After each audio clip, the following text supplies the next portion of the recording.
قالوا هيك ازدي كرد نبن كرد كينا جبركو كمار ايكش كيف نارترين اول دين سروية اردي دين ازديانا اف دينا همي تقصاتتان بكردية يعني جلي رسانة كردية ازديانا اخفنا رسانة كردية ازديانا دابو ناريتتان هلكتنا همو بكردينا معبداوان جهن بيروزين اوليوان هر همو دنافا اخا كردستان دانا كواتا قالوا ام في برسيارة كين اف هولين برلمان عراقي بخمتا چیه باشه اگر ناسنامه نتویه ازدیان بگورن دبو کیش نتویه بگورن آنچه دیتا پناسه کرن بو پیتر بحث کرنا و پرسه برئیس دکتور عثمان علی سروکی سنتر تاسک جبول کلین استراتیجیک و شهرزای یاسای لهولی ریدگلمه دکتور شب باش دکتور سڵاتان لەبێ ئەوم کاتتان باش ئەسڵەن دیاریکردنی ناتەوەیی قەومیەت بۆ هەر کەسێ بۆ هەر لایەنێ بۆ هەر شتێک ئەمە ئەرچی پەرلەمانە دەستکاری ئەم شتە بکات بەناوی خودای گەورە میهرەبانەوە سڵاو لە بینەرانتان بەڕاستی ئەمە ئەوەلەن ئەرکی پەرلەمان بەڵێ لە مادەی سێ ئەڵێت هەر کەس سەربەستە لە دەستوری عێراق تازە ئەڵێ هەر کەس سەربەستە ئەندامی چینەتەوەیەک بێ بەس ئێمە یعنی لە دەستوری عێراق دەستنیشان کراوە نەتەوەکان ئەرکی پەرلەمان نییە نەتەوە دروست بکات چونکە نەتەوەکانی عێراق معروفن ئەمە یەک دوایی ئەو ئەندامانەی بەم کارە هەستاون بەڕاستی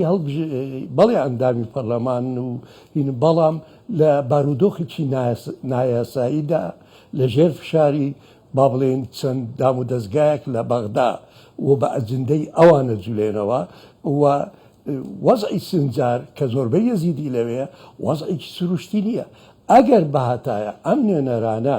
نوێنەرێک بوون هەڵبژێردراون لە وەزعێکی سروشتی ئەوە ئەتوانین بڵێن حەقیانێ بەڵام ئەگەڕێمەوە ئەڵێم ئەرکی پەرلەمان نییە ملت دروستکردن ئەرکی پەرلەمان ئەوەیە تەشریع بکات بۆ قەوانین و مراقەبەی قەوانینی با بڵێن تەشریعاتی یاساکانی حکوومەت بکات نەک قانون دەرکرێت دوایی وەکو جەنابتان فەرمووتان لە پێشەکیدا زۆربەی نام و نەریتی یەزیدەکان بە تایبەتی مەسحەفی ڕەش کە کتابی مقدسی ئەوانە بە زمانی کرمانجیە و شێخەکەیان شێخ دەیبن مسافر خۆی شێخ هادی هەکاریە و زمانەکەیان کولتوریان بە جۆرەی زۆربەی با بڵێن ڕۆژهەڵات ناسەکان کە کوردستانیان زیارەت کردووە ئەمانە بەشێکن لە ملەتی کورد بەڵام ئەوانەی بۆ ئەم کارە هەڵەسن بۆ ئەوە شتێکەیە بە ئینگلیزیە لێ دیڤاید ئەن ڕول یان دابەشکردن و دوای هەژمونکردن بەسەر ملەتێک ئەمە موامەرەیەکە بۆ دابەشکردنی ملەتی کورد بەێ دکتۆر هەڵبەتە خۆ ئێزدی هەموو لە شنگالی نینە تایبەتێژێک ئەوریت شنگالی ژێ بە سەد هەزاران ئێزدیان شنگالێ بسەدەمە ڕاوشە شنگالێ دەربدەر بوونە ئەقەلیەکی گەلێکی کێم لە شنگالێمانە و پڕانیاوان بێگومان و چێوان حەجدە شعبی بۆ دابین دکە ئێدی توزانی ژێکە گرۆپێن گرێدایی یەن عێراقی یاسە دەرچی چاوە گوهارتنا دەموگرافی حتا لە شنگالی جیسێکەن ئێزدی لە شێخان هەنە لە دەردورێن سێمێلێ هەنە معبەدەوان لاڵشان نورانی لە شێخان هەیە ئێزدی لە ڕۆژاوای کوردستان هەنە لە باکووری کوردستان هەنە لە قەفقازکە هەنە لە وڵاتی یەکەتیە سۆڤیەتا جاران هەنە هەموو بێگومان شانازیە بناسنامەخوایانە تەیوەکە کورد دکەن بە کەلتورێ خۆ دکەن بە ئولێ خۆ دکەن گەلو ما چەند کەسێکن کێم دکارن ناسنامانەتەوەیەکە ڕەسەن یێ دەڤەرێ بگۆڕن هەروەکوتمان بەڵێ من باسی سنجارم کرد کە بەشێکیان لەوێن لەبەرەوە باسم کرد بەڵێ خۆی ئەمە یەکەم جار نییە لە مێژووی عێراق تەقەلاکردن بۆ دابەشکردنی ملەتی کورد بە چەند پارچەیەک لە وەختی حزبی بەعس لە حەفتاکان حزبی بەعس محاولەیە کرد تعریبی سنجار و یەزیدیەکان بکە مەکتەبێکیان کردەوە لە بەغدا بە ناوی مەکتەب الئومەوی عەلە ئاساس ئەمانە جەماعەتی ئومەیان و ئەمانە بەشێکن با بڵێن لە عائیلەی ئومەوی یان لە عەشیرەتی لەو عەشیرەتانەی دەولەی ئومەوی ئیسلامی نەکرد ئەمە هیچ ئەساسی نییە ئەمە محاولەیەکە بۆ تعریب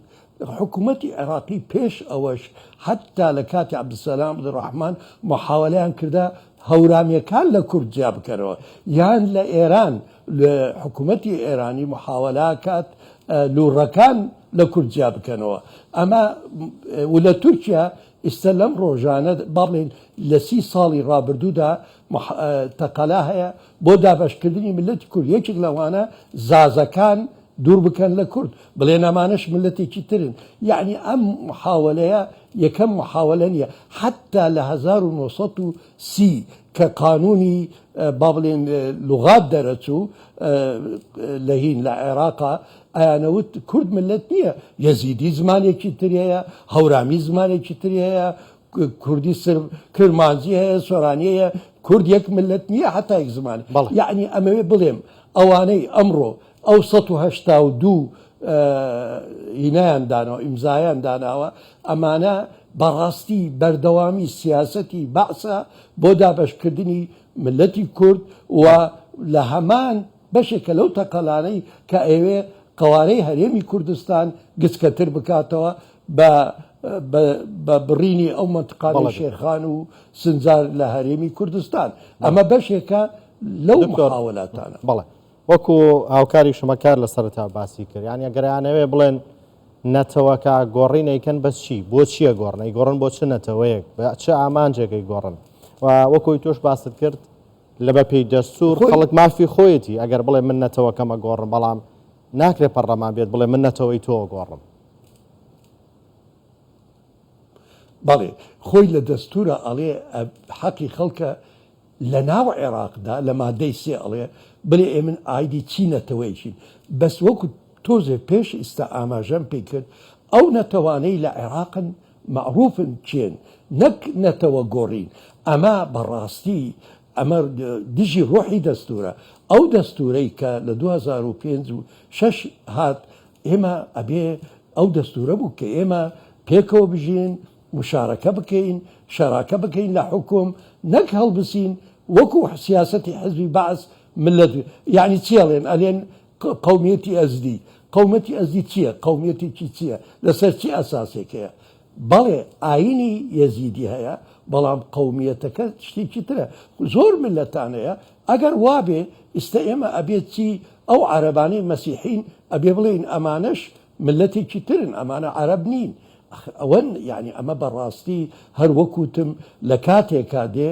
بەشێکە لەو معامەراتانەی لەو پلانانەی کەوا ئێوێ قوارەی هەرێم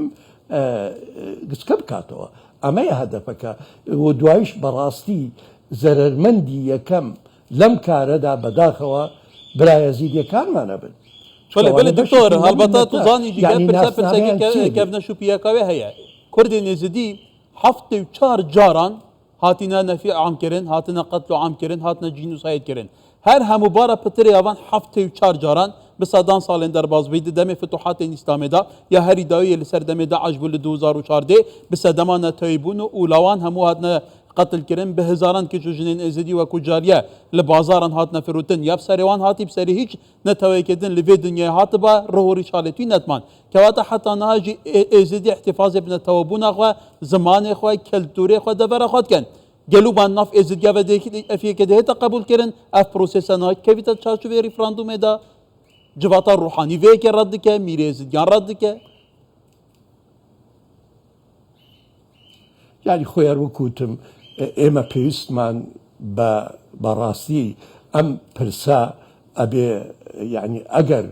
حکوومەتی عێراقی ئەوێت ئەوەلەن ئەو منتقانەیە زیدەکان تیاژن منتقەیەکی مادەی ١40 ئەبێ هیچ نەکرێت